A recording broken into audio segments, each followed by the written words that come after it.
primer milagro que Jesús realizó sucedió allí en Caná de Galilea, y es Juan el único que lo menciona.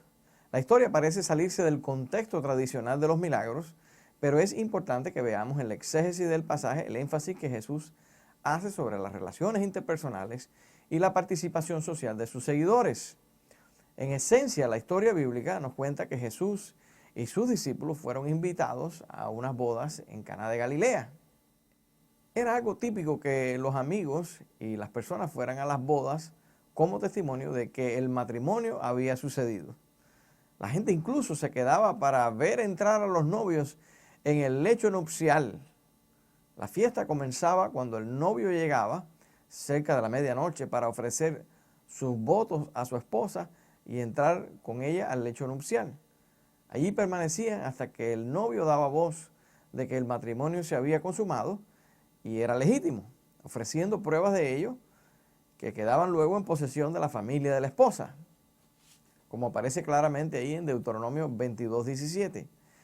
Entonces salían de sus aposentos y comenzaba la fiesta de bodas. La boda era una gran fiesta porque garantizaba que la descendencia en Israel continuaría. Se celebraba con danza, con pandero, con mucha música y también con mucho vino. El vino bueno era servido siempre al principio y luego cuando este se agotaba, entonces se servía el de menor calidad. Pero la gente ya sabía esto por costumbre. Cuando el sabor del vino cambiaba, era señal de que era hora de retirarse. Aún así, los festejos nupciales duraban por toda una semana. En el evento que nos ocupa hoy, el apóstol Juan solo narra lo más relevante de la historia en sí. Esto es, que Jesús convirtió el agua en vino. Y ahora un brindis por los esposos.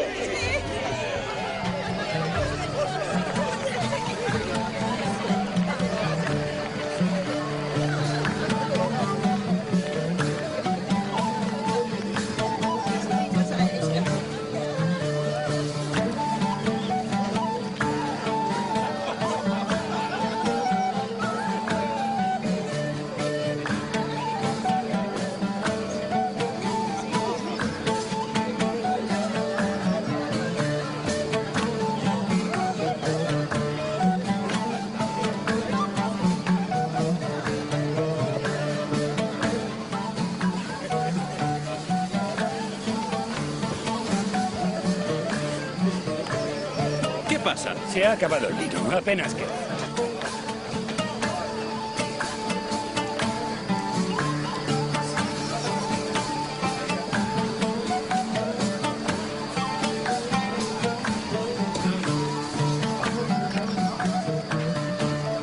¿Cómo es posible? Ven conmigo.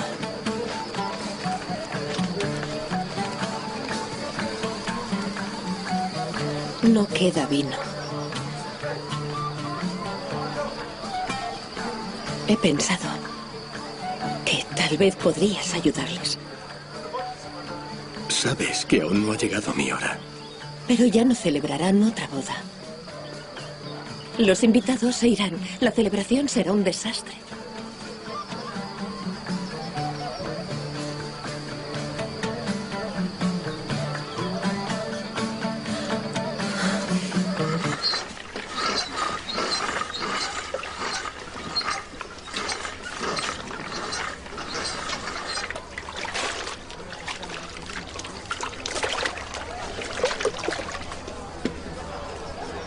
Llénalas de agua. ¿Y qué podemos hacer con agua? Llevádselas al cocinero. Pero pensará que nos reímos de él.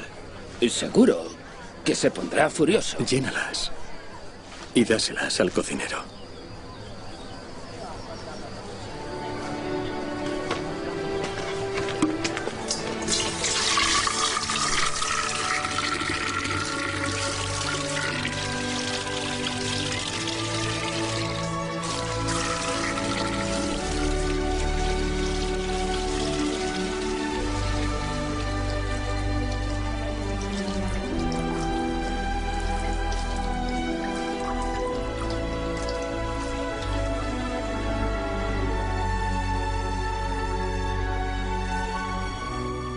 Estamos aquí en presencia de un milagro que contradice otro milagro, lo cual es la vida misma sobre la tierra.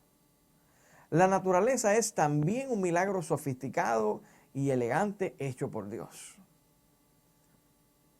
Un milagro como el que Jesús ejerció en Caná de Galilea cambia la realidad de las cosas creadas, cambia el curso natural de la vida milagrosa que ya vivimos para mostrarnos el mismo Creador en la persona de Jesús, confirmando su autoridad y su poder. Esta, como demostraré hoy, es la única razón de los milagros y fuera de este contexto no deberían ser considerados. En primer lugar, debemos aceptar que la creación es también importante y buena en gran manera, así como nos dice Génesis 1:31. Si hay algo malo en la creación, es solo en relación al pecado y a sus consecuencias. El milagro no puede cambiar incluso el hecho de que al presente lo que destruye el orden creado es el pecado y sus consecuencias. Incluso la creación misma tiene su propia forma de enmendar lo que está mal en ella. Así lo que no se supera y crece, desaparece de la tierra. Esto es parte de lo que llamaremos el primer milagro, que Dios ha decidido crear un universo tan grande y autónomo y nos ha colocado a nosotros en medio de él para que lo disfrutemos. Al hombre también le ha sido dada la tremenda tarea de sojuzgar la tierra, como nos dice allí Génesis 1:28. Desde el principio de la creación, al hombre se le dio la misión de trabajar y con esfuerzo obtener el fruto de la creación. En lugar de tinajas llenas de agua convertidas en vino, el hombre debía labrar la tierra y producir en ella el fruto de la vid con mucho esfuerzo y sacrificio. Esto ha ennoblecido al hombre por todas las edades. Su capacidad de adaptarse en la vida, su habilidad extraordinaria para triunfar frente a cualquier adversidad, le han dado renombre y la aprobación de Dios mismo. ¿Por qué querría Dios cambiar esta realidad que Él mismo creó? ¿Por qué el único y sabio Dios querría, por medio de un acto tan arbitrario y desconcertante, cambiar la realidad de que lo que tenemos es estrictamente lo que hemos provisto con nuestro esfuerzo en condiciones normales de vida? En segundo lugar, el tema de la misericordia de Dios no puede alterar el curso natural de la historia que Dios mismo ha creado. La Biblia nos dice que Él es Dios grande en misericordia. Dios tiene misericordia abundante para todos, pero aún así su misericordia no puede contradecir su voluntad. El apóstol Pablo reconoce que algunas cosas solo pueden ser alcanzadas en debilidad y en dolor. Él mismo dice, por tanto de buena gana me gloriaré más bien en mis debilidades para que repose sobre mí el poder de Cristo. En 2 Corintios 12:9. En tercer lugar, las consecuencias del pecado son inevitables y justa retribución para quienes lo cometen. El pueblo de Israel reconoció que la causa de muchas enfermedades estaba relacionada con pecados que la persona o sus ancestros habían cometido. Muchas de las calamidades que el hombre moderno hoy incluso tiene que enfrentar están relacionadas con las consecuencias del pecado. Jesús mismo insistió en que el propósito principal de su misión era combatir el pecado en sus raíces, en el corazón del hombre. Así el milagro mayor de Jesús es el perdón de pecados. Usemos por ejemplo la historia de aquel hombre paralítico que fue presentado en una camilla ante el maestro, como lo cuenta Mateo 9 del 1 al 8. Sus amigos quisieron traerle para que Jesús lo sanara. Al ver la fe de ellos, Jesús dijo, ten ánimo, tus pecados te son perdonados. Esta parece ser la única y verdadera intención de Jesús en el pasaje. Y a decir verdad, esta es la única y verdadera razón de la encarnación del Verbo en la historia, perdonar pecados. Pero ya que algunos de los escribas que estaban allí comenzaron a acusar a Jesús en sus pensamientos de que blasfemaba, ya que al perdonar pecados se hacía igual a Dios, para demostrar su autoridad y para dar crédito a su mensaje, le dijo al hombre, levántate y anda. Solo después que los escribas cuestionaron la autoridad con la que Jesús perdonaba pecados, fue que el maestro sanó al paralítico. Es evidente aquí la razón del milagro. En cuarto lugar, el milagro no es catalizador de nuestra fe. Como ya hemos dicho antes, la fe es el elemento principal de la vida que Jesús quiere implantar en el ser humano. Los milagros no pueden garantizar que la persona ponga su fe en Jesús. En todo caso, los milagros dan testimonio de la autoridad de Jesús, pero la fe ocurre solo cuando la persona abre su corazón a Jesús y se arrepiente. Jesús sanó a muchos e hizo muchos milagros por su grande amor, con que nos ama a todos. Pero esto no produjo siempre el cambio sobre quienes recibieron el beneficio. Miremos, por ejemplo, el caso de los 10 leprosos en Lucas 17:12 y siguientes. Solo uno de los 10 regresó para agradecer a Dios y glorificar su nombre.